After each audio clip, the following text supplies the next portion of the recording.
J'avais commis deux petits livres dans les années, les 15 dernières années, qui relataient chacun une partie de mon expérience militaire, les deux qui m'avaient le plus marqué, je dirais, profondément, qui étaient le Rwanda en 1994 et le Kosovo en 1999. À la suite de quoi j'avais quitté l'armée courant 2000 pour me reconvertir dans la vie civile. Alors ces livres-là étaient faciles à faire, si je puis dire, parce que c'est des petits livres, 150 pages ou 180 pages, et de petit format poche, et en fait je racontais mes campagnes, si je puis dire, de manière tout à fait directe, assortie bien sûr de commentaires et de remarques particulières qui m'étaient chères, mais je partais de ce que j'avais vécu personnellement. Et là, le défi était tout autre. Alors ces deux livres, je les avais faits avec un éditeur qui s'appelle Hugues de Saint-Vincent, qui est mort malheureusement prématurément d'une grave maladie il y a quelques années. Petite maison d'édition, Hugo Hugo Documentation. Et il m'avait édité ces deux petits livres qui s'étaient d'ailleurs, je crois, bien vendus. Et puis voilà. Et sa maison d'édition a été reprise par son fils, un garçon qui s'appelle Arthur, et avec lequel j'entretiens des relations amicales que je ne connaissais pas avant la mort de son père, j'ai découvert après la mort de son père, et avec lequel j'entretiens des relations amicales. Et au mois de juillet dernier, il m'invite à déjeuner, pas loin de l'Étoile, pas loin de ses bureaux actuels, et il me demande, à brûle-pourpoint, il me demande mon sentiment sur la situation de cette guerre en Ukraine.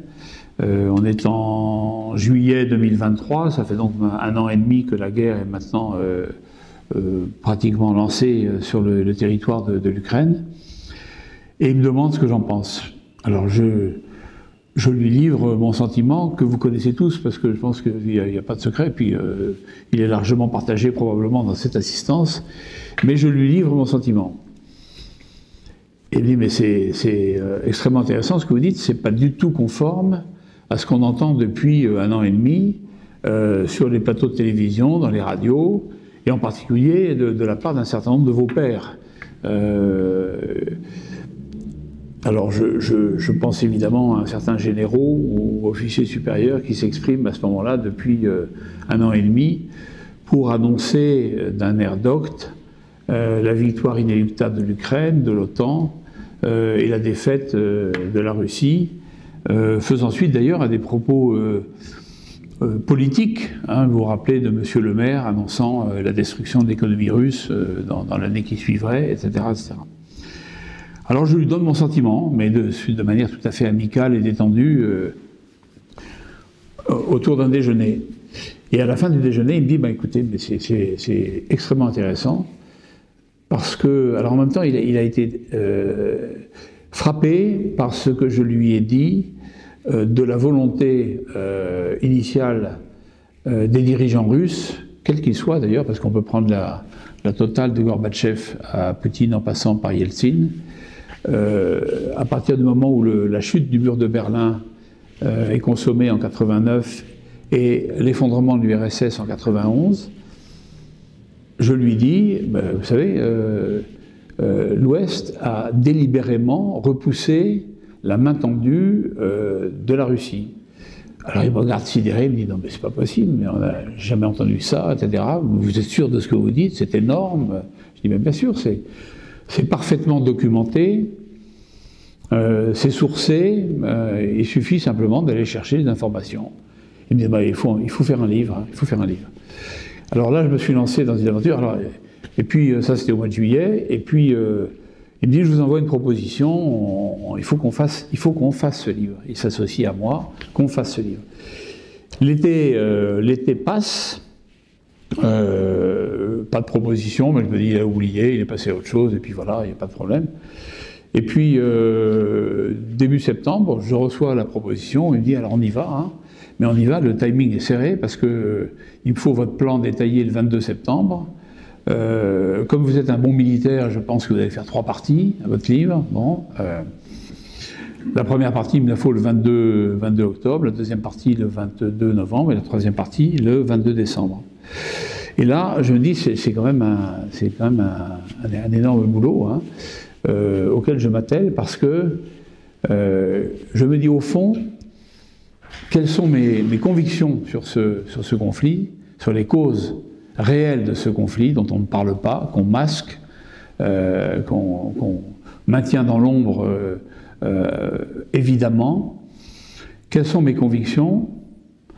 Comment je vais les organiser, les ordonner et comment je vais les prouver? Je vais me les prouver à moi-même d'abord. Premier travail, c'est pourquoi je pense ça, pourquoi j'écris ça, pourquoi je dis ça. Donc, gros travail qui m'a amené à avoir quelques nuits courtes, des week-ends bien remplis, des petites vacances de Toussaint ou de Noël bien chargées. Mais j'ai à peu près tenu le calendrier, puisque le 24 décembre, veille de Noël, tout content, j'ai rendu définitivement ma copie à ma directrice de collection qui me challengeait, qui me corrigeait, qui me vérifiait les accords, etc. C'est très précieux parce que quand on n'est pas un écrivain, on a besoin de quelqu'un qui vous tienne de près pour que la plume ne dérape pas. Voilà. Et finalement, j'ai rendu ce livre. Alors, ce qui est intéressant, c'est que cette directrice de collection n'était pas forcément acquise à la cause. Elle était même assez sceptique au départ. Je rends ma première partie. Alors, ma première partie, c'est plutôt, si vous voulez, l'histoire ancienne, les origines de l'Ukraine, etc. Bon, il y a rien de très polémique, mais quand même. Il y a un certain nombre de vérités qui sortent. Et puis la deuxième partie est beaucoup plus polémique. Et là, je rentre dans le vif du sujet. Je dis, mais finalement, l'histoire récente démontre l'implication volontaire des États-Unis d'Amérique dans cette opération qui consiste à diviser l'Europe contre elle-même et à isoler, bien sûr, la Russie qui, pour les Américains, reste l'ennemi. Ils n'ont toujours pas compris que l'URSS avait disparu et qu'un nouvel État, la Fédération de Russie, était apparu avec un certain nombre de pays qui avaient pris leur indépendance, dont l'Ukraine d'ailleurs, et que la donne avait considérablement changé. Alors j'aborde aussi dans cette partie des questions plus profondes, qui sont, à mon avis, importantes dans cette incompréhension ou dans je dirais dans ce malentendu croissant entre l'Occident et la Russie. Donc, il faut quand même rappeler que Gorbatchev avait demandé à rejoindre la Maison européenne, il appelait ça comme ça à l'époque, demande répétée par Yeltsin, entre deux vodkas, et puis demande affirmée par Poutine lui-même, qui est même allé jusqu'à parler d'une adhésion, oui, tenez-vous bien, oui, de la Russie à l'OTAN. Et tout ça est sourcé, daté, on a les noms des intervenants, c'est dans les archives américaines, dans les archives britanniques, où les journalistes allemands s'en sont fait l'écho, etc. C'est pas moi qui le dis, et je mets tout ça dans le livre. Il y a beaucoup de notes de bas de page dans ce livre parce que je veux qu'on puisse tout retrouver absolument en détail de ce que j'annonce et de ce que j'affirme. Et j'aborde donc dans cette deuxième partie, à mon avis, quelque chose d'important aussi, c'est cette espèce Alors je sais que le mot est galvaudé, il est mis à toutes les sauces aujourd'hui, mais c'est le mot valeur, bon, qui veut dire ce qu'il veut dire. Et pour moi, il y a une inversion fantastique de ces valeurs entre un Occident qui, jusque dans les années 80, à la fin des années 80, début des années 90, se considérait comme le gardien de la liberté, d'une certaine moralité, etc. Face au monde communiste de l'époque, il faut bien l'appeler ainsi. Moi j'étais jeune officier, j'ai appris ce qu'était l'armée rouge dans le détail, avec etc. etc. Et et qui, lui, fait sa mue, sort de l'époque communiste, de décennies de communisme et de totalitarisme soviétique, pour retrouver ses racines, en fait, progressivement. Mais alors que nous, faisons le chemin inverse, on plonge dans le matérialisme, on plonge dans l'abandon de toutes nos traditions, de toutes nos... Et on remet même en cause la famille en tant que telle, on remet en cause l'équilibre de la société et cette cellule familiale qui est finalement la base de toute civilisation. Alors j'explique tout ça, puis je donne un peu des exemples et des raisons, etc. Le wokisme qui nous infecte aujourd'hui et qui évidemment n'est pas prêt de prendre racine dans la Fédération de Russie aujourd'hui, parce que d'abord il y a une volonté de l'interdire. Hein. Donc on peut en discuter. Les méthodes démocratiques ne sont pas forcément les mêmes à l'Est qu'à l'Ouest, et encore, on pourrait en discuter parce que c'est un vrai sujet. J'ai pas l'impression parfois d'être en démocratie aujourd'hui en France. Hein. Je le dis vraiment franchement. Voilà, donc cette deuxième partie est assez... et puis bien sûr, je reviens aussi sur... c'est les causes actuelles, les causes immédiates, puis les causes profondes. Alors il faut revenir aussi sur le Kosovo, qui a été un traumatisme aussi pour le monde slave et orthodoxe en général. La Russie était faible à l'époque du Kosovo en 99, et j'en sais quelque chose. Elle a eu un beau geste, entre guillemets, en déployant une brigade de Bosnie sur l'aéroport de Pristina, au moment où les Anglais se déployaient sous le drapeau de l'OTAN, avec les Français bien sûr, et les Allemands. Mais ça a traumatisé la Russie, ça a humilié la Russie de l'époque. Et on peut aussi voir dans toute cette manipulation des dirigeants russes par les dirigeants américains pendant des décennies, à ce moment-là, on peut y voir aussi des raisons de ce conflit d'aujourd'hui. Et puis il y a bien sûr la poussée irrésistible de l'OTAN vers l'Est. Moi je me souviens qu'en 2015-2016, lors du sommet de l'OTAN à Varsovie, Poutine avait déjà dénoncé à l'époque cette poussée vers l'Est de l'OTAN qui, finalement, pour reprendre l'expression du pape François récemment, l'OTAN venait grogner aux frontières de la Russie, aux frontières stratégique de la Russie, c'est-à-dire empiéter sur son domaine je dirais, d'influence traditionnelle.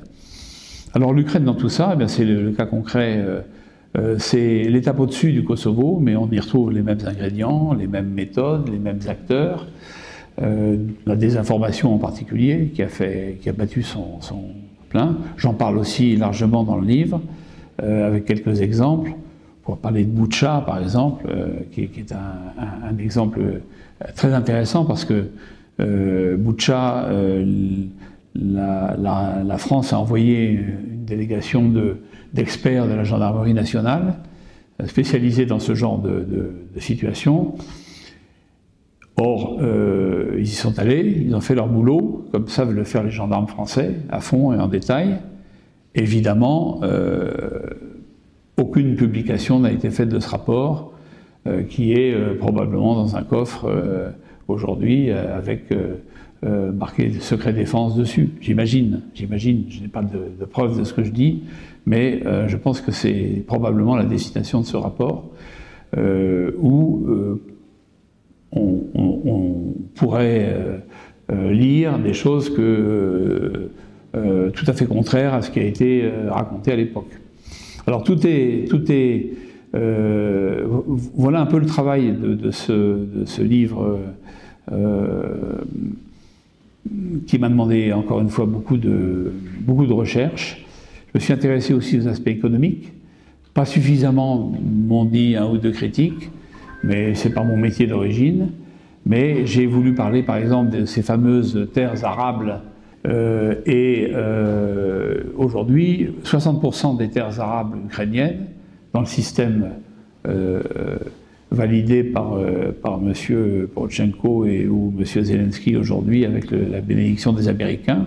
60% de ces terres appartiennent à des consortiums américains ou occidentaux. Donc, quel est l'État digne de ce nom qui peut accepter que sa terre soit ainsi vendue à l'étranger pour en tirer des bénéfices évidemment substantiels? On a ce phénomène ailleurs, hein, dans d'autres pays, mais en Ukraine c'est flagrant, et il y a eu même un certain nombre de réformes agraires, de réformes rurales qui ont été menées par Zelensky, qui dépossèdent finalement les petits exploitants ukrainiens dans des conditions tout à fait graves. Alors tout ça, c'est ignoré en Occident, on fait semblant.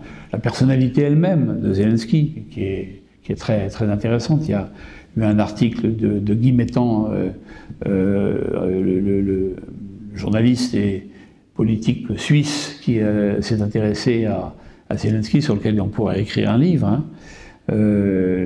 Zelensky finalement est arrivé au pouvoir avec 73% des voix,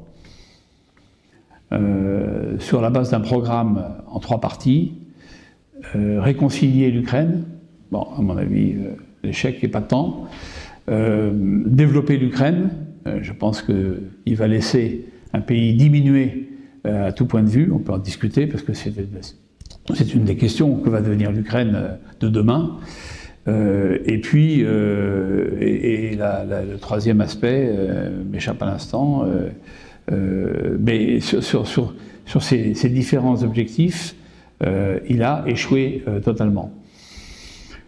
Alors moi, je fais partie des gens qui étaient convaincus que la guerre était gagnée d'emblée par la Russie.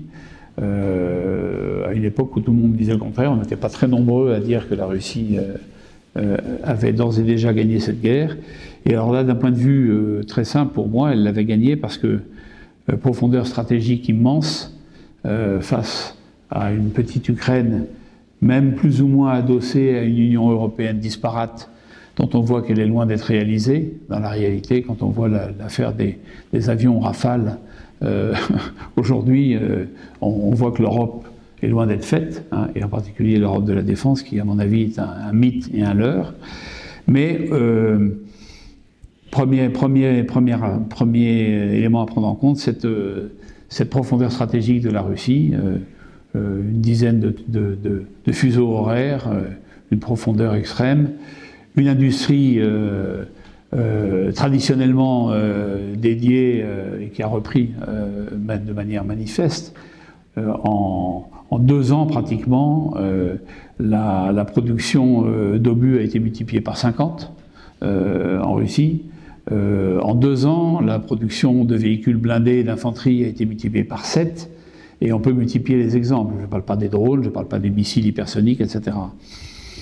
Et puis ensuite, il y a la masse, parce que comme tout bon militaire le sait, les forces spéciales, c'est très bien, en petit nombre, pour des objectifs bien particuliers et stratégiques, mais pour gagner une guerre, il faut une masse de troupes, de soldats.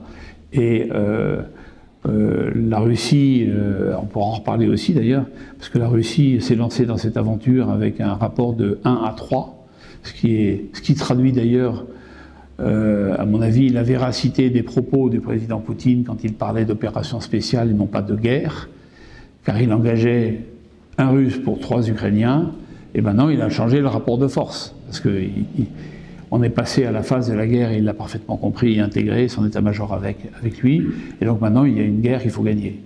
Et qu'on gagne comment? Ben, par la masse, par l'industrialisation majeure de l'outil de guerre, et sa capacité à produire, et finalement, en face, une armée qui est étrillée. C'est plusieurs centaines de milliers de morts aujourd'hui, ce sont des jeunes pour la plupart, c'est un drame absolu, parce que c'est une boucherie, et à mon avis, l'Occident est largement responsable de cette boucherie, à commencer bien sûr par les dirigeants américains. L'OTAN, Mais bien sûr, l'Union européenne, Madame von der Leyen, Madame von der Leyen qui a une responsabilité énorme, parce que c'est une faiseuse de guerre. C'est bien sûr aux États-Unis Victoria Nuland, qui est la digne héritière de Madeleine Albright au tour d'avant, si je puis dire. Donc on voit bien l'étau de ces gens-là qui ne renoncent pas. Vous avez suivi comme moi, il y a 2 jours ou 3 jours, le vote finalement par le Congrès américain après des mois de résistance de 61 milliards de dollars. Mais rassurez-vous, les 2 tiers de ces 61 milliards reviennent en fait aux États-Unis. Hein. Ça fait tourner l'industrie de guerre, ça fait... Et pour quel résultat, quand on voit le sort des chars Abrams aujourd'hui sur le champ de bataille ukrainien, qui se font détruire, un char Abrams à je ne sais plus combien de millions de dollars, qui se fait détruire par un drone qui a dû coûter 150 000 dollars, le rapport n'est pas très convaincant, il faut bien l'avouer. Donc tout ça m'avait convaincu que la Russie inévitablement, inéluctablement finirait par gagner cette guerre. Et j'ai regretté évidemment les positions françaises, qui au départ semblaient vouloir être un peu équilibrées, un peu à équidistance entre le camp russe et le camp otanien. Et en fait, on a rallié le camp otanien à fond. Je le regrette beaucoup parce que je pense qu'on insulte l'avenir en faisant ça. On va subir maintenant les graves conséquences de cette guerre au plan économique, qui à mon avis va avoir de lourds retentissements sur toute l'Europe de l'Ouest.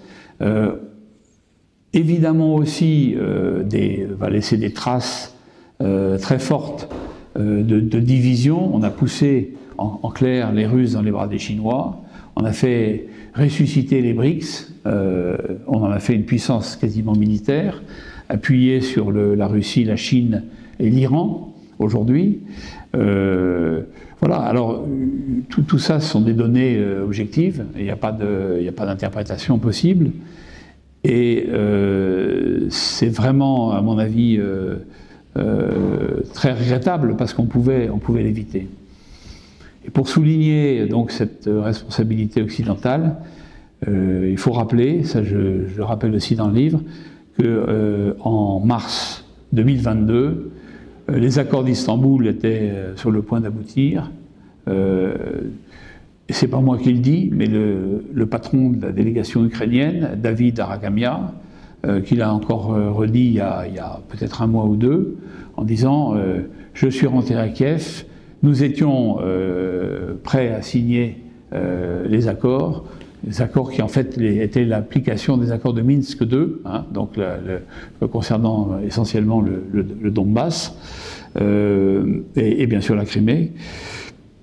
Mais il a fallu un déplacement de Boris Johnson à Kiev pour remonter les pendules de M. Zelensky en disant « alors ça, il n'en est pas question, tu négocies pas, on te soutiendra jusqu'à la victoire finale, etc. » Et Zelensky a gobé ses promesses qui n'engageaient que celui qui les prononçait. Et on en voit aujourd'hui le résultat, c'est dramatique. Zelensky est en fait une victime consentante et coupable, hein, mais Zelensky a mis son pays par terre, en fait, et de la manière la plus terrible qui soit, en envoyant sa jeunesse au hachoir, parce qu'il n'y a pas d'autre mot. Le mot est terrible, mais je pense qu'il est juste. Voilà ce qu'on peut dire sur cette tragédie. Alors, moi je pense qu'on assiste à une page majeure, un tournant de l'histoire. Je pense que le déclin de l'Empire américain est commencé, d'autres l'ont dit. Je pense qu'on arrive à un tournant de l'histoire. Les États-Unis, on le voit très bien ces temps-ci, sont très mal. Hein. Ils sont d'abord divisés contre eux-mêmes. Tout empire divisé contre lui-même finit par périr. Je ne leur souhaite pas parce que je n'ai rien contre les États-Unis au départ. Je suis un peu anti-OTAN, ça c'est vrai. J'ai été vacciné contre l'OTAN en 1999 au Kosovo, et on en voit les résultats aujourd'hui. Et quand je vois ce qui se passe en Ukraine, je ne peux que penser au Kosovo. Je fais un lien direct entre les deux, évidemment. Vraiment, donc, je pense qu'on est à un tournant. Ce tournant, c'est la recomposition des blocs, si on peut dire. On voit émerger les BRICS. On voit le succès que les BRICS remportent. Quand vous voyez que, par exemple, l'Arabie saoudite remet en cause le pacte de Quincy de 1946 pour se rapprocher de la Russie et tourner le dos aux Américains, parce que ça c'est un fait également, c'est quand même extrêmement intéressant, et on peut se poser la question de que va-t-il surgir de tout ça. Alors vous me direz, il y a des facteurs qui compliquent un peu les choses. Il y a le Proche et le Moyen-Orient aujourd'hui, il y a ce qui se passe en Israël et en Palestine, il y a ce qui se passe sur les marges en Irak, en Syrie, en Iran aujourd'hui, qui fait l'objet aussi de déstabilisation extérieure. Il y a le Caucase qui est quand même aussi une zone de fragilité très forte. Donc le monde reste compliqué. Mais on voit bien qu'on évolue. Le gendarme du monde est en train de perdre de sa superbe. Les États-Unis d'Amérique sont en train de connaître une baisse d'influence considérable. Alors vous me direz, la France aussi. Je prends l'Afrique par exemple. La France aussi connaît une baisse d'influence considérable. C'est pas par hasard. On pourrait aussi en parler de manière très claire, parce qu'il y a des étapes dans tout ça. Mais regardez les États-Unis, même les États-Unis aujourd'hui se font chasser du Niger sans contestation possible.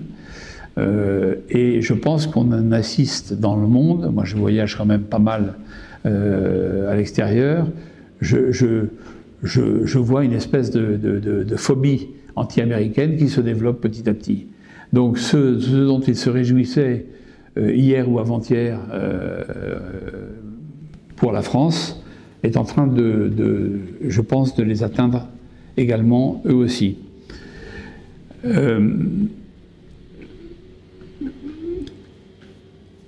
À partir de là, je ne sais pas ce qui va évidemment se passer, on n'est pas prophète, mais je pense que l'OTAN risque de sortir extrêmement diminuée de cette aventure ukrainienne. Je pense que l'Union européenne, qui est son binôme, son clone, je dirais également. Je cite dans mon livre un article très intéressant de Michel Pinton qui fait le pronostic de l'éclatement en fait de l'Union européenne. On va voir ce que donnent les élections européennes qui arrivent, mais je pense qu'on est en train d'assister à des très grandes mutations dont on ne connaît pas encore les résultats finaux, mais qui nous promettent quand même des lendemains agités. Hein. Et j'espère salvateurs, parce qu'à un moment donné, il faut sortir des situations complètement bloquées, comme on les a connues ces dernières années.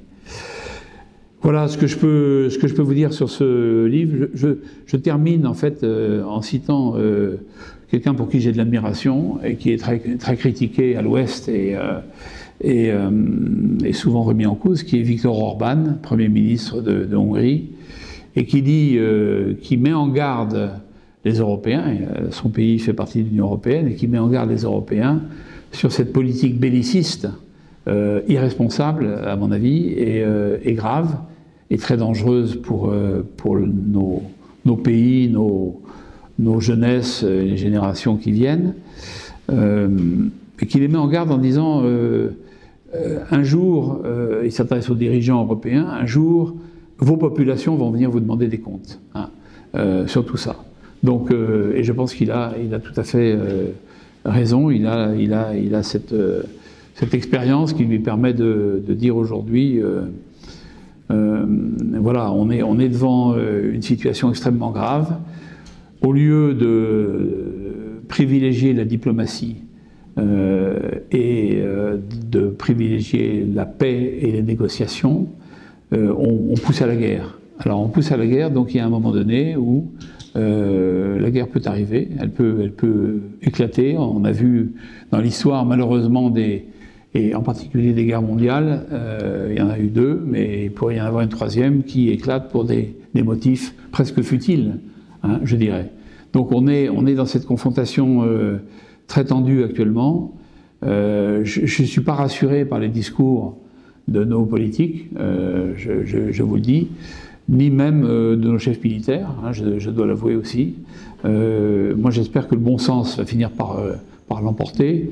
C'était un peu le but de ce livre improvisé, dans l'aventure dans laquelle m'a lancé mon ami Arthur de Saint-Vincent,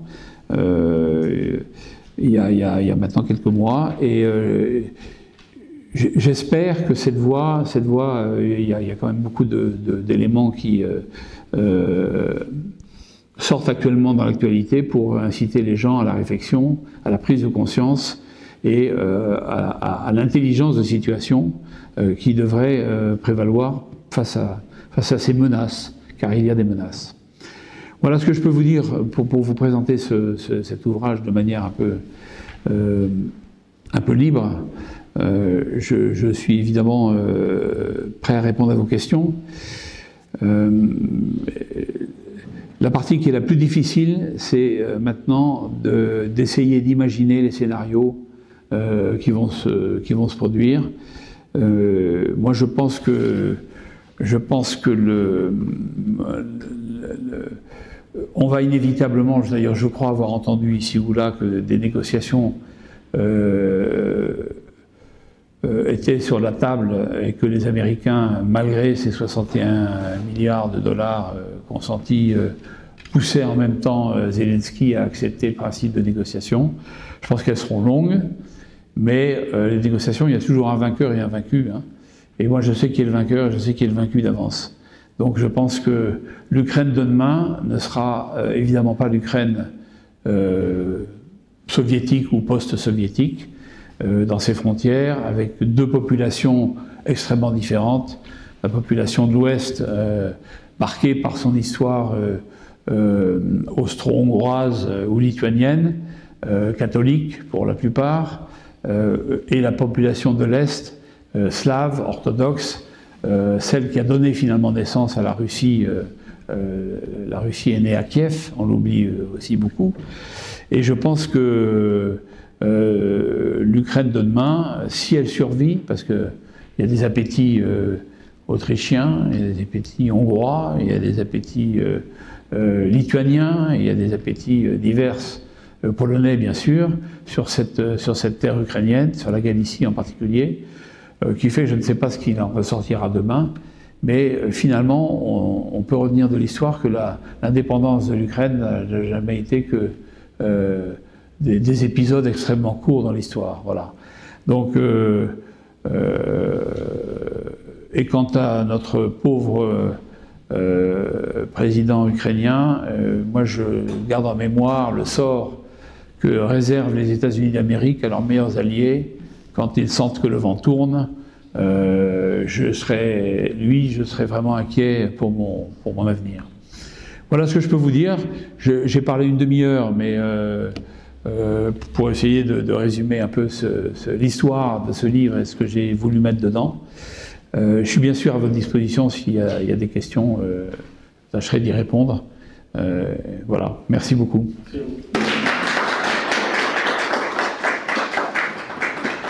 Alors les Russes, il y a deux versions. Moi j'observe qu'ils progressent, et ils progressent très lentement. Et ça c'est une critique de certains qui disent, voyez, donc ils ne sont pas prêts de gagner, finalement ça va durer très longtemps, etc.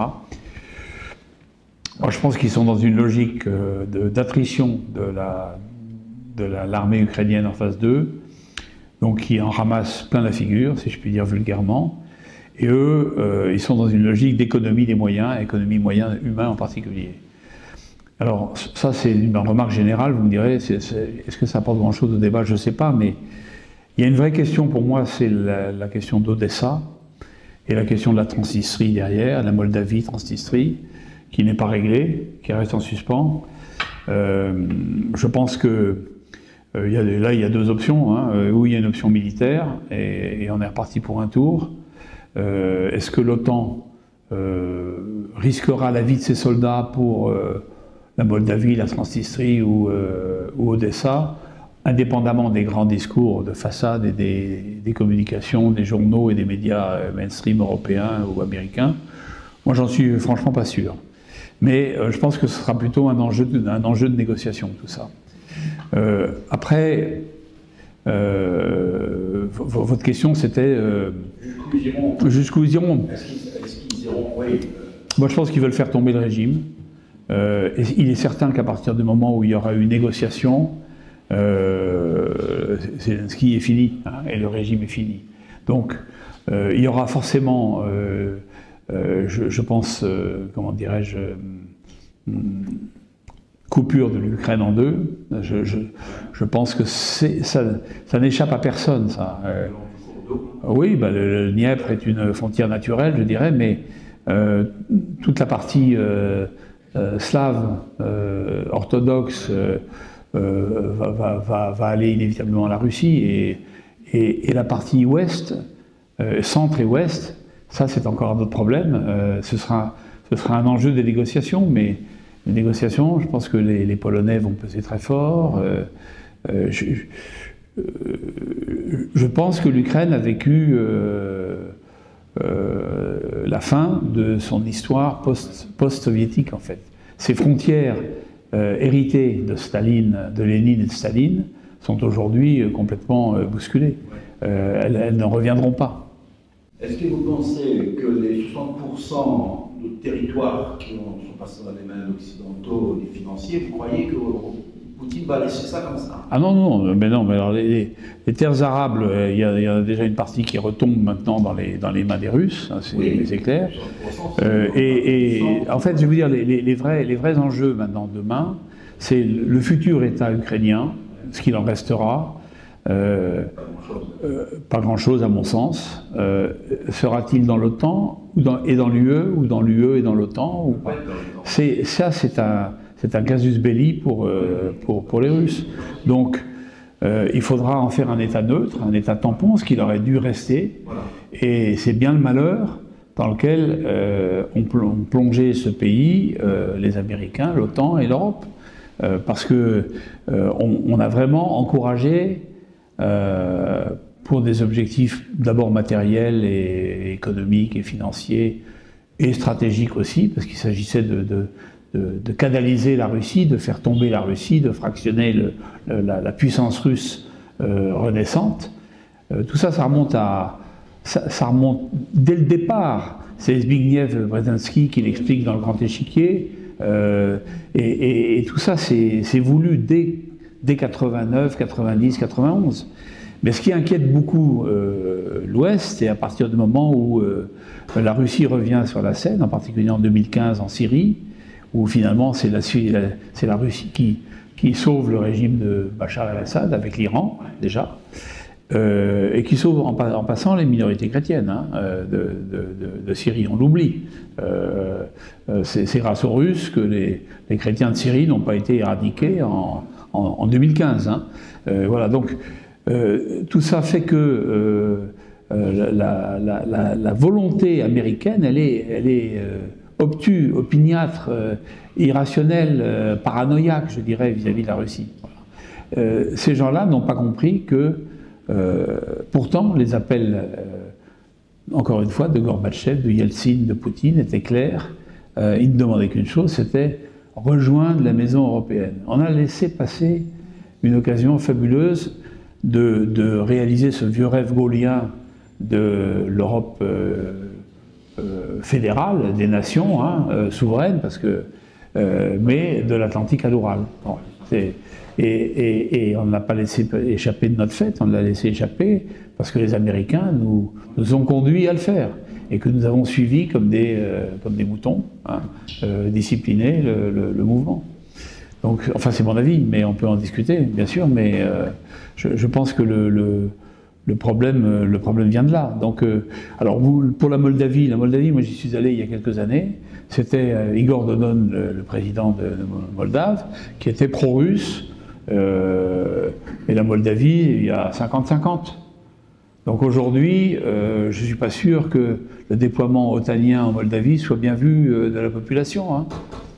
Alors veut-on là aussi créer un foyer de guerre civile et d'agitation? C'est un petit pays, collé à la Roumanie, avec le prolongement de la Transnistrie. Transnistrie, c'est peuplé de russophones, clairement. La Moldavie, c'est partagé, en fait. Mais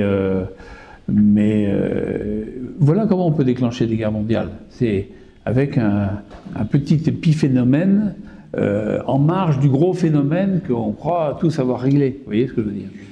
Mais bien sûr. Alors, je n'ai pas parlé du nucléaire intentionnellement parce que je ne crois pas. Je ne crois pas du tout au nucléaire. On fait beaucoup de mousse autour de l'arme nucléaire. Mais à mon avis, ça, on en est au stade de la dissuasion mutuelle. Hein. Mais voilà. Mais c'est un avis personnel. Je peux me tromper aussi. Hein. Je ne prétends pas être oui. Ce conflit semble avoir montré quelques carences, quelques lacunes dans notre armée. Oui. Est-ce qu'on peut nous en dire deux, trois mots Là aussi, je le dis, mais je le dis de manière un peu édulcorée dans mon livre, parce que moi, l'armée française, c'est ma famille, dans tous les sens du terme, au sens propre et au sens figuré. J'ai beaucoup d'amis et de proches dans cette armée, pour laquelle j'ai une grande affection, une grande estime, un grand respect. Mais c'est une armée qui est victime des dividendes de la paix célébrés par M. Fabius il y a quelques décennies. Donc tous les budgets ont été rognés les uns après les autres. Dans la masse dont je parlais tout à l'heure a diminué de manière incroyable. On a une armée aujourd'hui, une armée de terre, je parle de l'armée de terre que je connais le mieux, de 100 000 hommes. Hein. Sur 100 000 hommes, vous savez qu'il faut, pour un combattant, il faut trois soutiens. Hein. La logistique, les transmissions, le commandement, etc. Donc en fait, vous déployez sur le terrain 20 à 25 000 hommes. D'ailleurs, c'est le contrat qu'a exposé le général chez l'état-major de l'armée de terre l'autre jour. On peut déployer 20 000 hommes. Bon, 20 000 hommes, face aux centaines de milliers d'hommes en face, qu'est-ce que vous voulez qu'on fasse? Si on devait, indépendamment de l'opportunité de le faire ou de l'incongruité de le faire ou pas. Hein. Mais comment voulez-vous? Donc cette armée française, c'est une armée, quelqu'un a employé ce mot qui est un peu dévalorisant, échantillonnaire. Oui, parce qu'on trouve toutes les spécialités, on trouve toutes les compétences, mais en petit nombre, et en petit nombre matériel et humain. Moi, je cite cet exemple d'un beau régiment d'infanterie, hein, régiment d'infanterie qui était à 5 compagnies de combat, qui est ramené à 4 compagnies de combat cette année, comme toute l'infanterie française. On avait réussi à remonter les effectifs, on les rebaisse de nouveau, excusez du peu, on cherche à comprendre, on est, paraît-il, en temps de guerre, ce que je ne crois pas, mais on fait semblant, et voilà qu'on est, on a nos vieux VAB poussifs qui ont maintenant 40 ans d'âge, on les remplace par des griffons. Dans ce régiment d'infanterie auquel je pense en particulier, qui est dans l'est de la France, il y a de quoi équiper en griffons une compagnie sur 5 hier et sur 4 aujourd'hui. Voilà. Alors ça veut dire que pour entraîner les gens et les familiariser avec les nouveaux matériels, on fait tourner le matériel, ce qui est la pire des choses pour l'entretien et la maintenance de ce matériel, et qu'en même temps on n'est pas capable de déployer un régiment avec le matériel qu'il lui faudrait. Donc je pense qu'il faut être sérieux. Il y avait, je pense que beaucoup d'entre vous lisent le bulletin de la ZAF régulièrement. Il y avait un éditorial, je crois, très récent, peut-être le dernier, d'un camarade qui explique tout ça très bien. Il dit on n'a pas les moyens de notre politique, entre guillemets. On montre des muscles, mais ce sont des muscles en papier. J'ai déjà utilisé cette expression pour parler de l'OTAN. L'OTAN est un tigre en papier. Et nous avons, nous, des muscles en papier.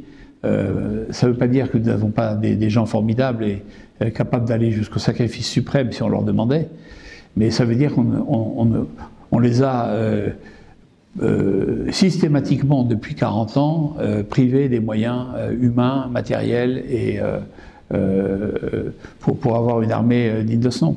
Alors c'est bien de parler de grande intensité, de combats de haute intensité, etc. Enfin, faut être raisonnable. Hein. Je pense qu'il faut être pragmatique et regarder les choses en face. Alors j'avais écrit ça dans une revue hongroise en juillet 2022, ça fera 2 ans en 2022, en disant, voilà, l'armée française, d'ailleurs ça a été documenté, étayé par des commissions parlementaires, par la Cour des comptes, etc., etc. Donc tout le monde sait que l'armée française aujourd'hui est une excellente armée de résolution de crise, sur des théâtres bien identifiés, et qu'elle le fait dans des conditions parfaites, mais pas de guerre de haute intensité. Ce serait un massacre. Est-ce que tout ça, c'est pas lié à cette recherche, à cette quête de l'énergie? Il faut absolument retrouver de nouvelles sources, du pétrole, du gaz. Si, bien entendu. Derrière tout ça, il y a des objectifs économiques et d'abord l'énergie, bien sûr. Après, on peut disserter longtemps avec bien sûr les Nord Stream, les South Stream. D'ailleurs, regardez, c'est un enjeu, c'est même un enjeu, je dirais, stratégique et tactique même. Donc, on voit bien que c'est au cœur du sujet. Pourquoi j'observais ça il y a quelques mois quand des politiques françaises se sont rendus à la fois en Arménie et en Israël. Ils n'avaient pas vu l'incongruité de leur position. Israël, qui est en train de livrer une guerre féroce aujourd'hui en Palestine, dans les conditions, je crois, terribles, hein, qu'il faut reconnaître.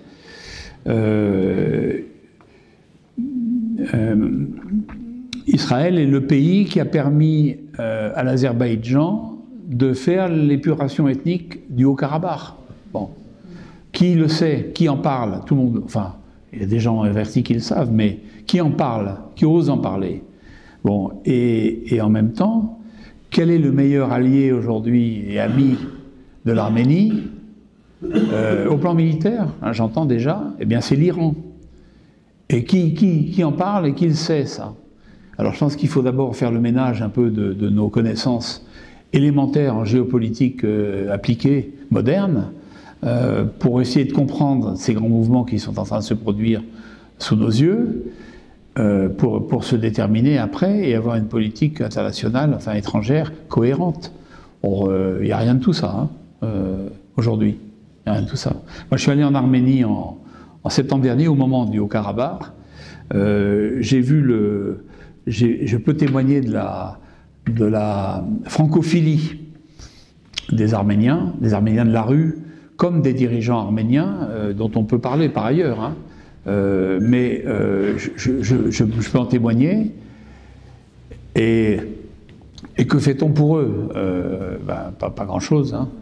Voilà, en réalité, à part un peu de saupoudrage, on a donné quelques matériels, et donc voilà, mais le problème, il faut reprendre le problème par le bon bout.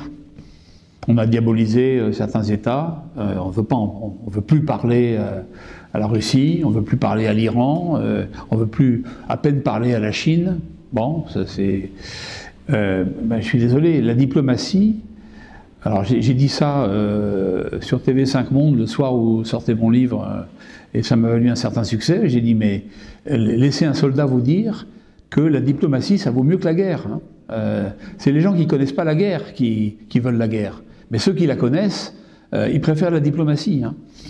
Donc la diplomatie, c'est quand même l'art de parler à ceux à qui, au départ, on estime ne pas avoir grand-chose à dire. Bon. Ou pas beaucoup d'atomes crochus pour s'entendre et discuter. Ben, justement, c'est ça la diplomatie. Or, nous, en France, on a commencé par dissoudre le corps diplomatique, hein, voilà, gros progrès, et à mettre des anathèmes ou des étiquettes sur un certain nombre d'États, a priori, bon, ou voire des insultes sur des dirigeants étrangers. Parce qu'une fois qu'on a passé le cap des insultes, c'est difficile de revenir en arrière après, hein, de dire, finalement, c'était pas celui que j'ai décrit dans nos médias, etc. Donc tout ça, ça manque enfin à mon avis, ça manque de maturité, ça manque de culture générale, ça manque de recul, ça manque de connaissances historiques, géographiques, et c'est pour ça qu'on arrive à des incohérences absolues et redoutables. Et redoutables. Vous avez eu une longue carrière militaire avec des tas d'opérations vraiment différentes. Est-ce que vous voyez un moment où il y a eu ce basculement, justement? C'est-à-dire qu'on avait, quand même, la diplomatie française était reconnue dans le monde, c'est ce qui nous a valu d'ailleurs d'être présent aujourd'hui, encore, sur l'intégralité du globe, mais on sent bien que là, tout nous échappe en ce moment. Quel a été le point de basculement? Est-ce qu'on pourrait le définir ou je vais vous dire, je vais peut-être en choquer certains, mais pour moi, nos malheurs en matière internationale prennent leur source en Afrique. L'Afrique francophone, c'est le prolongement de la France, en fait. Le discours de La Baule de M. Mitterrand a considérablement déstabilisé l'Afrique francophone. Il n'était pavé de bonnes intentions. Hein. Je ne sonde pas les reins et les cœurs, et je ne dirais pas que François Mitterrand voulait déstabiliser l'Afrique ou nuire aux intérêts profonds de la France, mais en fait, il l'a fait. Parce que, en prônant le système démocratique à la française pour des États africains en pleine maturité croissante, je veux dire, en pleine constitution en tant que nation, avec des problèmes ethniques réels et lourds et importants, il faut leur fiche la paix, je veux dire. Il faut pas chercher à leur imposer nos standards à nous, d'autant que nos standards à nous peuvent être sujets aussi à caution et à remise en question. Hein. Voilà. Donc, moi, je pense qu'il y a eu ce discours, et après, on a commis une succession de maladresses avec l'Afrique. Alors, l'Afrique nous a fait perdre confiance en nous. Il y a eu l'affaire du Rwanda en 1994. Et moi, j'ai vu l'affaire du Rwanda en 1994 m'a fait comprendre que ceux que je considérais, moi, depuis mon enfance, comme nos amis historiques, les Américains, étaient de parfaits ennemis.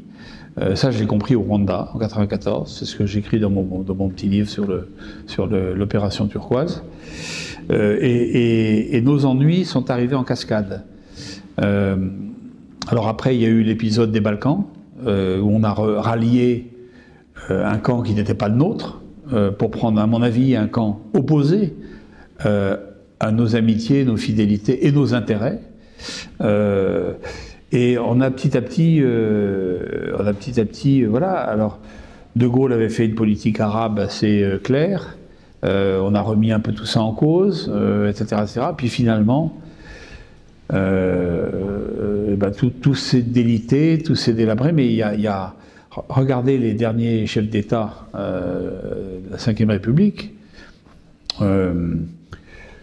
Je vais là peut-être aussi en choquer certains parmi vous, mais moi je dirais que le dernier homme d'État en tant que tel, c'est François Mitterrand, avec ses défauts, avec ses erreurs, parce qu'il en a commises, mais la preuve, je viens de citer le discours de La Baule, je ne vais pas être pris en flagrant délit d'incohérence, mais il avait quand même encore une certaine idée de la France et de son rôle et de son poids et de la politique à mener.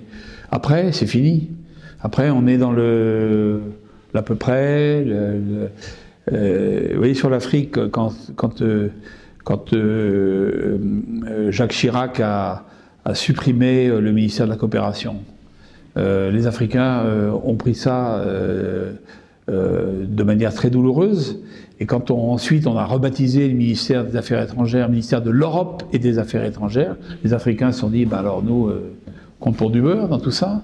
La France, avec laquelle on a des liens si anciens, si profonds, la langue, l'histoire, les deux guerres mondiales, etc., etc. Voilà comment on nous traite aujourd'hui. Je veux dire, après, on a cumulé les maladresses. On peut parler de Sarkozy et la Libye, Sarkozy et la Côte d'Ivoire, on peut parler de Hollande et la Centrafrique, Hollande et même le Mali, et puis Macron et le Burkina Faso, ou Macron et la RDC ou Macron et le Cameroun, avec cette volonté d'aller importer nos dérives sociétales à des gens qui n'en veulent pas. Je suis désolé, mais il faut dire les choses comme elles sont. Je pense que voilà quelque chose qui passe très mal en Afrique. Donc voilà pourquoi on est victime j'emploie un mot britannique, enfin une expression américano-britannique, le French bashing, mais voilà pourquoi on en est là. Alors après, si vous regardez les Balkans, moi je connais bien la zone des Balkans, Serbie, Bosnie, etc. La France est encore aimée là. Pourtant on les a bombardés, on les a trahis, et la France est encore aimée là. Chercher l'erreur, mais en même temps on est un peu discrédité. On a plus de poids, on est plus crédible. Alors si on revient à la Russie et au sujet qui nous intéressait tout à l'heure, si on revient à l'Ukraine, moi je peux vous dire, parce que je le sais de bonne source, que la publication par les médias télévisés des contenus de la conversation confidentielle entre le président Poutine et le président Macron a définitivement discrédité ce dernier par rapport au premier. C'est la France qui en pâtit, en fait. C'est notre pays qui en pâtit. Donc, voilà. Donc, je regrette d'être critique, de devoir être critique vis-à-vis des dirigeants de mon pays. Je préférerais être en adoration devant eux, hein, mais malheureusement, c'est pas le cas. Sur aucun plan, d'ailleurs. Ni le plan intérieur, ni le plan extérieur, ni le plan moral, ni le plan sociétal, ni... je dis, on est en train de couler ce pays, hein, ni le plan économique, parce que... on nous avait dit c'est un banquier qui va sauver la France, etc. Mais en fait, la France, elle est coulée hein, économiquement aujourd'hui. Donc, tout ça avec des apparences masquées par un discours lénifiant, etc., etc. Donc, je suis un peu brutal, je dis les choses comme je les pense, mais... Quelle est la capacité physique des États-Unis et des pays européens à fournir de l'armement à l'Ukraine ? Elle est beaucoup moindre que celle qu'on annonce. D'ailleurs, vous le voyez bien, parce que les livraisons d'armes sont hypothétiques, sont hasardeuses, sont délayées dans le temps. Et finalement, c'est ridicule. Là. On parlait des chars Abrams tout à l'heure. Je crois qu'ils en ont livré 50 peut-être. Je dis ça de mémoire, je me trompe peut-être à quelques unités près. Bon, on a déjà 5 qui sont détruits par des petits drones russes très efficaces qui coûtent 50 fois moins cher.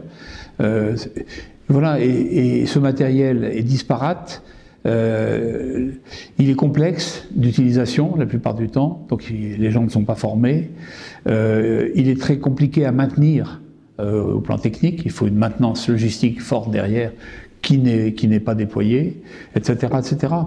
Là, on peut parler des pilotes ukrainiens qui sont en formation en France actuellement. On a 10 pilotes qui sont sur la base aérienne de Cazaux pour se former sur avion de chasse. 6 sur 10 n'avaient pas mis leur arrière-train dans un cockpit d'avion. Hein. Donc, si vous voulez, voilà, alors, je pense qu'il faut arrêter de dire, il faut avoir l'honnêteté de dire, il faut arrêter cette guerre, il faut négocier. Ça ne veut pas dire, vous savez, il faut revenir en arrière, il faut relire le bouquin de Bainville, paru dans les années 20, après la Première Guerre mondiale, les conséquences politiques de la guerre, pour se rappeler que il faut essayer de sortir proprement d'une guerre. Il faut essayer de sortir proprement d'une guerre, c'est-à-dire il faut que les conditions de sortie soient justes. Juste, c'est-à-dire qu'elles correspondent à une réalité historique, géographique, humaine, etc. Et pas déséquilibrée. Je pense qu'aujourd'hui, ça va être compliqué, ça, parce que ce qui reste des débris de l'État ukrainien va être confronté à un État russe fort, qui va lui imposer sa volonté. mais avec le contrepoids permanent des mouches du coche, hein, que sont les États-Unis, l'Union européenne, l'OTAN, etc., qui vont tourner autour pour exciter tout ça et essayer de tirer encore des ballons du feu, etc.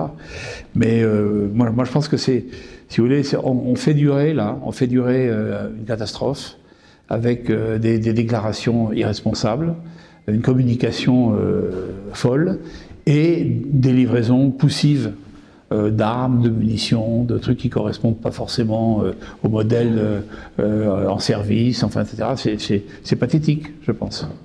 Certains parlent d'un scénario comme ça s'est produit en Corée et au Vietnam, c'est-à-dire un découpage de l'Ukraine en deux. Oui, je le crois.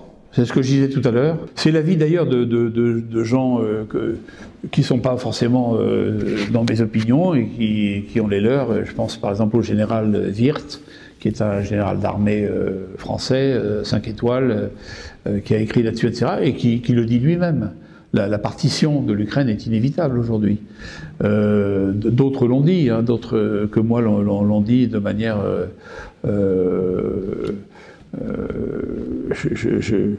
Villepin l'a dit, notre ancien Premier ministre, sauf erreur.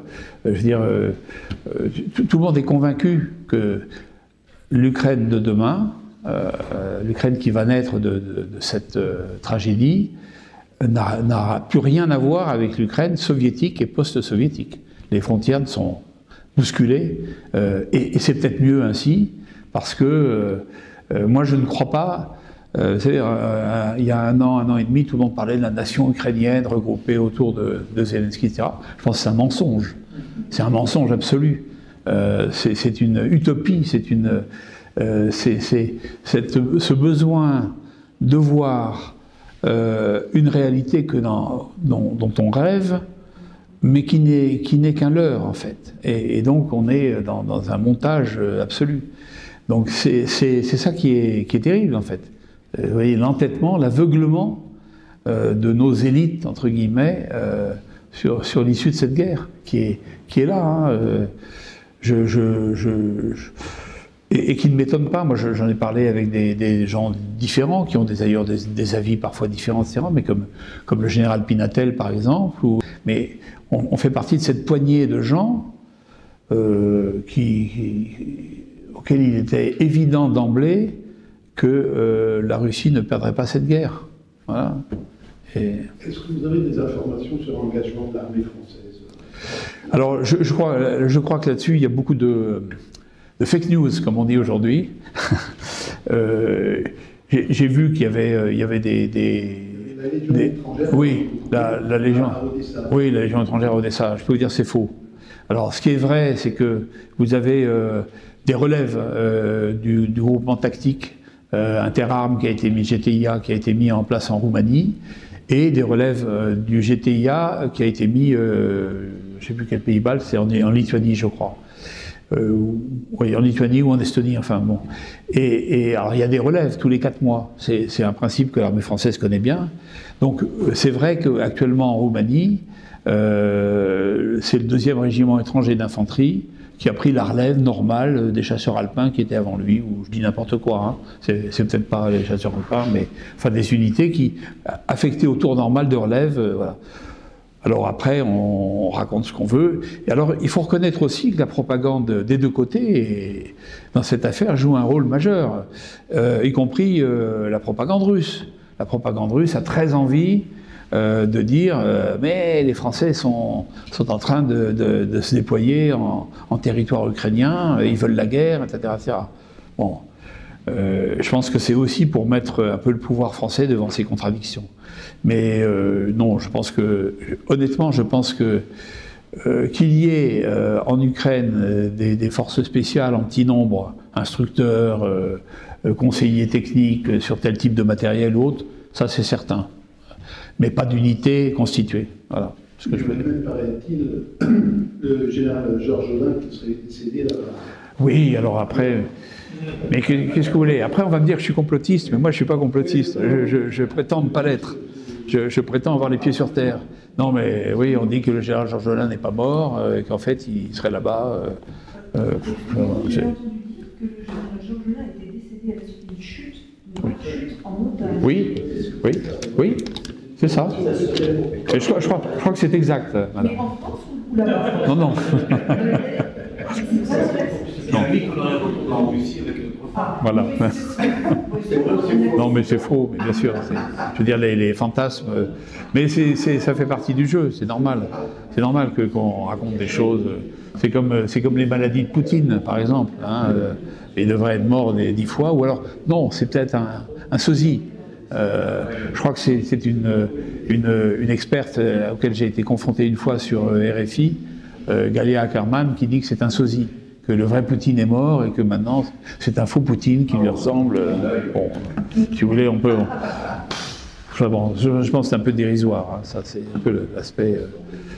Oui, ils sont tombés. Vous avez évoqué tout à l'heure le French Machine, notamment pour l'Afrique. Oui. C'est bien. Qu'est-ce que vous pensez de la situation à Mayotte? On dit que la diplomatie française est très ambiguë, notamment à l'égard des Comores. Le président Dali, qui a dirigé l'Union africaine en 2023, revendique la comorialité de l'île de Mayotte. Par conséquent, les Russes envoient des conseillers en ce moment à Moroni pour jouer les bons offices auprès d'un président corrompu. L'Iran installe les chiites, les Chinois installent les hôpitaux, et la France tremble. En le militaire pense quoi de tout ça? Sachant qu'on a la région des GSE à petite terre. Oui, bon, alors on a le détachement de Légion étrangère de Mayotte, mais excusez du peu, ça doit faire 80 hommes, même s'ils sont excellents. C'est la taille de la compagnie du capitaine d'Anjou à Cameroun. Hein, mais non, sérieusement, ce que je veux dire, c'est que le cas des Comores et de Mayotte, c'est un problème qui est né lors de l'indépendance de l'archipel. Mayotte a choisi de rester française. Et l'erreur qu'on a faite, c'est de l'ériger en préfecture, comme si c'était une préfecture normale. Ben non, c'est pas une préfecture normale. C'est un bout de territoire français du bout du monde, qui est évidemment un pôle d'attraction considérable pour les populations des 3 autres îles qui meurent de faim ou qui ont des grosses difficultés malgré les richesses réelles que recèle l'archipel. Hein. Et donc, si vous voulez, je pense qu'il y a une... Alors, les habitants de Mayotte se déversent plutôt sur Marseille, parce que c'est plus intéressant pour eux. Hein. Et puis, à Mayotte, ben, les habitants de l'archipel viennent à Mayotte, et puis c'est la jungle. Mais vous y êtes allés, moi j'y suis pas allé, donc vous êtes plus fort que moi pour en parler. Non mais si, parce que c'est... Moi je suis pas allé sur place. J'ai un très bon ami qui a été préfet de Mayotte, qui était officier auparavant dans sa vie antérieure, et qui m'a dit c'est un problème aggravé par le statut de l'île aujourd'hui. Voilà. Et donc qu'est-ce que vous voulez dans le système actuel aujourd'hui? Comment voulez-vous que ça marche à Mayotte alors que ça ne marche pas à Marseille, ni à Lyon, ni à Saint-Denis, hein. Donc je ne peux pas vous dire autre chose. Mais c'est vrai que c'est dramatique. C'est vrai que c'est dramatique. Et puis une question incidente qui n'a rien à voir, sans abuser du temps, qui concerne Israël cette fois. Vous avez entendu, c'est notamment la déclaration de Guillaume Ancel, un officier d'artillerie, sur l'intelligence de l'opération militaire conduite par Tsahal, avec des bombardements aériens et terrestres, qui est un contresens du point de vue opérationnel pour ce type de menace que constitue le Hamas. Par conséquent, je voudrais avoir votre avis sur cette analyse qui finit par dire que oui, il s'agit d'un génocide déguisé. Alors moi, je veux dire, c'est un sujet sensible, très très sensible aujourd'hui. Non, mais c'est un sujet extrêmement sensible aujourd'hui parce qu'il y a, je pense, il faut remonter là aussi à l'histoire. Et si vous voulez, quand vous voyez la création de l'État d'Israël en 1948, alors elle se fait au détriment d'occupants britanniques à l'époque, mais elle se fait au détriment des populations palestiniennes. Et finalement, que se passe-t-il depuis 1948, si ce n'est je repousse les Palestiniens d'origine, les Arabes palestiniens, qu'ils soient chrétiens ou musulmans, dans des zones finalement qu'on peut appeler des ghettos, hein, sans exagération. Et parmi ces ghettos, il y a la bande de Gaza, et puis il y a bien sûr la Cisjordanie, etc., dont on ne parle pas ces temps-ci, mais où il se passe d'ailleurs pas mal de choses aussi, hein, et de graves également. Hein. Voilà, alors là-dessus, vous avez deux attitudes israéliennes possibles. L'attitude d'Israéliens qui cherchent comment dirais-je, à pérenniser l'État d'Israël, mais en paix en essayant d'être en paix avec leurs voisins qui ont été quand même malmenés pendant quelques décennies. C'est l'attitude, sans dire de bêtises, de Shimon Peres, par exemple, des gens comme ça. Et puis vous avez l'attitude incroyable de Netanyahou. Ce Netanyahou, quand même, est, à mon avis, un dangereux personnage. Hein.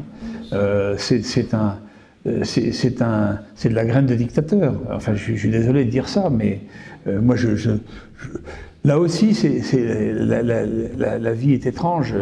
Je me souviens, comme jeune homme, j'étais Fana Israël, j'admirais Tsahal, etc., etc. Mais quand vous voyez les horreurs qui sont commises maintenant au nom... ça me fait penser au Rwanda, d'une autre manière, à cette exploitation du génocide. On exploite le génocide historique qui a eu lieu pendant la Deuxième Guerre mondiale pour les Israéliens ou en 1994 pour les Rwandais, pour justifier tout l'injustifiable. Non, ben, je suis désolé. Et finalement, qu'est-ce qui se passe? C'est aujourd'hui la prise de conscience par la population mondiale qu'il y a un drame absolu qui est en train de se dérouler, et c'est l'image d'Israël qui est en train d'en pâtir. Cette image d'Israël que moi, encore une fois, comme jeune homme, pour moi, c'était, je me souviens du raid d'Entebbe, etc. C'était des choses qui me faisaient rêver. Pour la petite histoire, le frère de Netanyahou, oui, a été tué. Oui, à Entebbe, oui, je me souviens très bien. Alors, mais voilà, et je me souviens de Moshe Dayan, etc., la guerre des 6 jours, etc. Si vous voulez, je n'étais pas pro-israélien ou pro-arabe, mais j'avais du respect, j'avais de l'estime pour cet État qui... Mais quand vous regardez l'histoire, que vous refaites le fil de l'histoire, moi j'ai écouté l'autre jour le témoignage d'une israélienne, d'une juive israélienne, disant, vous comprenez,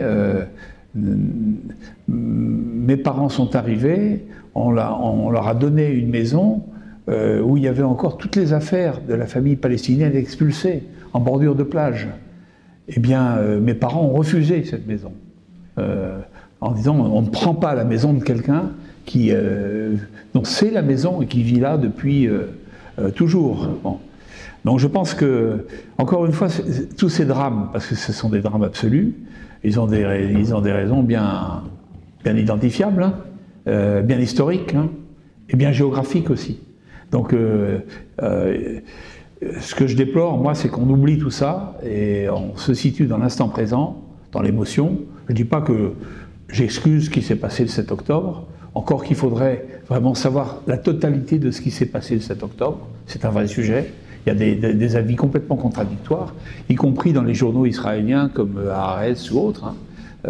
Il faut être complet là-dessus. Et donc, que s'est-il passé vraiment le 7 octobre? En tout cas, moi je pense qu'il y a eu une opération quasi militaire, probablement bien préparée, avec la 3e dimension, les infiltrations au sol, etc. Et ensuite, il y a eu certainement aussi des exactions, hein, je pense, inévitable. C'est le général Schmitt, notre ancien SEMA, qui disait que dans toutes ces guerres, les exactions, voire les crimes de guerre, on les retrouve des deux côtés. Hein. Il faut arrêter de rêver avec une vision angéliste des choses qui consiste à encenser les uns et diaboliser les autres. Je pense qu'il faut être, malheureusement, et c'est pour ça que la guerre est la pire des solutions, la guerre amène toujours les plus faibles des êtres humains à commettre des saloperies, il n'y a pas d'autre mot, hein, quel que soit le camp. Hein. Donc, si vous voulez, voilà ce que je peux dire de cette affaire. Moi, c'est dramatique. En fait, le drame, là, présent, c'est que Netanyahou était dans des difficultés politiques monstrueuses et que, fort opportunément, le 7 octobre l'a sauvé. Bon. Chercher l'erreur, alors qu'ils étaient renseignés, parce que les services israéliens sont parfaitement renseignés. C'est des services très professionnels. Donc, où s'est passé le problème?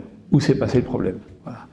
Il y a des généraux israéliens qui ont été capturés par le Hamas en pyjama sur la zone de démarcation. Hein. Comment ça peut se faire? Comment ça peut se faire? Voilà. Alors que tout le monde... les informations. Mais bien sûr. Mais bien sûr. Non, mais bien sûr. Bon, après, on peut supposer, etc. Enfin, j'y étais pas, j'ai pas tenu la chandelle, encore une fois, etc. Mais si vous voulez, on peut se livrer à une analyse la plus objective possible des choses. Voilà, il y a des gens qui le font, et d'autres qui sont dans l'anathème, la condamnation, oubi et torbi, etc. C'est pas si simple. Hein. Voilà. Merci. D'autres questions? Bah, écoutez, merci à vous.